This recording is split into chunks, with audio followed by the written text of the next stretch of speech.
Hey, I'm Jaden. How you doing? Today we're going to be looking at this Tom Brady hole-in-one shot.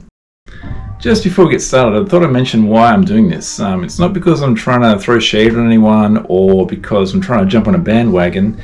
It's because I've been sent this video from so many people in the last few hours, and that rarely happens. I've been sent it via email, via text messages, like DMs, all over the place.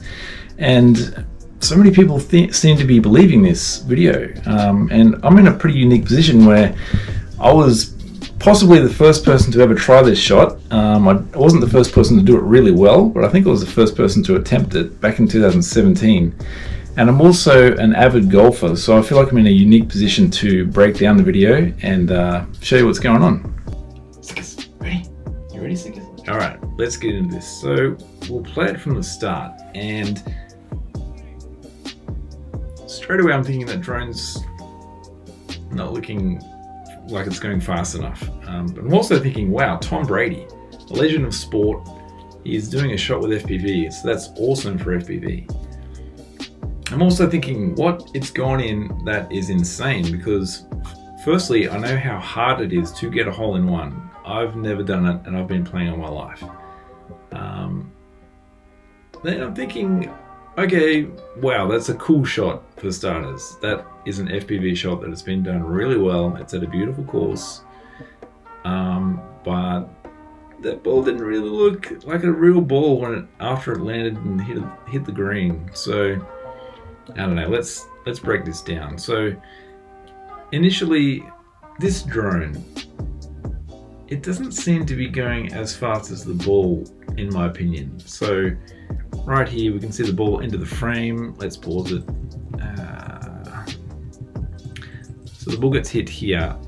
They're about, a few inches apart. By the time the ball leaves the frame, the drone is way behind. We're talking, it's going as half as fast. The drone also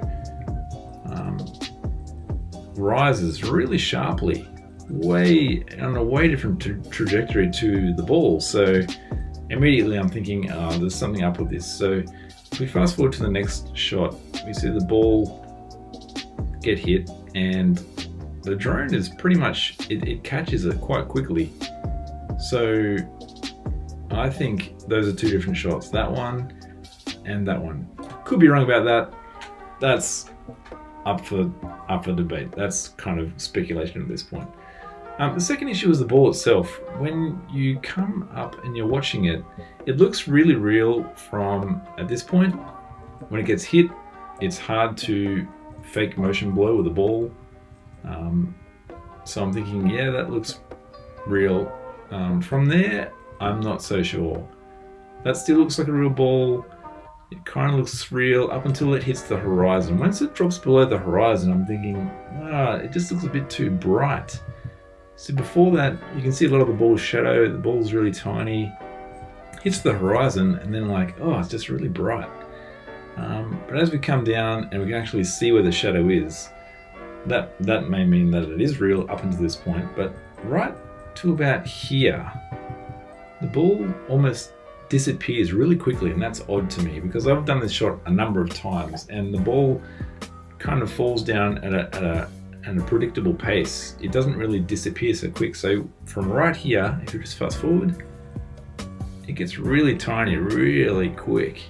And then you can see the shadow is almost too big, in my opinion.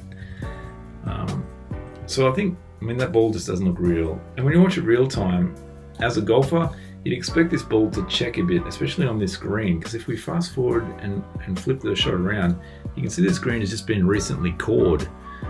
And cored greens mean that your ball checks a lot, which means that it stops in the one spot and doesn't roll out too much.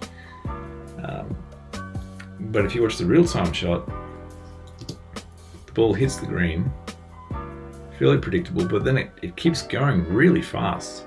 So to me, as a golfer, that just doesn't look real. And then the next part, which is kind of the biggest telltale sign that this is not a real shot, is the elevation of the green. When we go back to this shot here, you can see well, actually really far away. So Tom's there. The green is up here. So the green's a good 10. If we move across on an angle and see where the green would reach the tree, it's a good. I mean, Tom's at least 6 foot tall. This tree, halfway up this tree, that's double his height, even more, maybe 20 feet. So, it's maybe 15 feet. So, at least 12, 15 feet is the elevation of the green. So, if we look at the reverse angle and we come around here, you can just see the guys over here on the right, and then Tom, you can see his white shoes on the left there. But if we come back around to here, his white shoes are gone, and we're still just below halfway up the pole. So if you drop, at this point, if you drop down to the level of the green where the hole is, you would not be able to see those guys. That'd be well gone. You'd only be able to see like halfway up that tree, like we said before.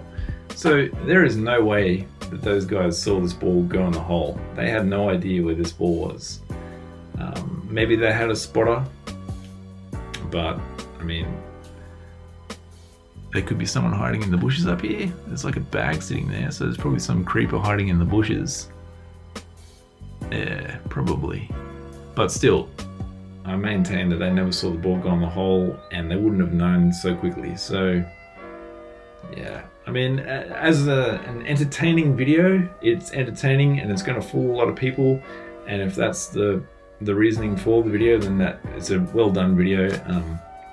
I just know how hard it is to get this shot because I've tried it a number of times. What happens is you'll have the perfect flight, but the person hitting the ball won't hit a great shot. But then again, you'll do it again and the person hits a really great shot, but then you weren't right in the right spot with the drone. So it's really hard to get them both to match up. And from a bunch of other YouTube videos which show attempts at getting a hole-in-one is such a hard thing to do. I've never done it, and it takes thousands of shots to get a hole-in-one. You could potentially get it in one shot, but the likelihood of this happening with Tom Brady and the drone getting the perfect shot with it going in the hole, it's close to zero. So yeah, I'm calling fakery on the whole thing. But it's well done to the editors and the pilot, and for Tom for giving it a go. But if you do want to see a real shot, I'm going to edit what I did a couple of years ago with Amy from Holy Moly. I did this shot with her. I've never put it on YouTube, so if you want to subscribe, you'll get notified when that comes out, and then you can break my shot apart and pull it apart too. But until then, have a great day, and we'll see you in the next one.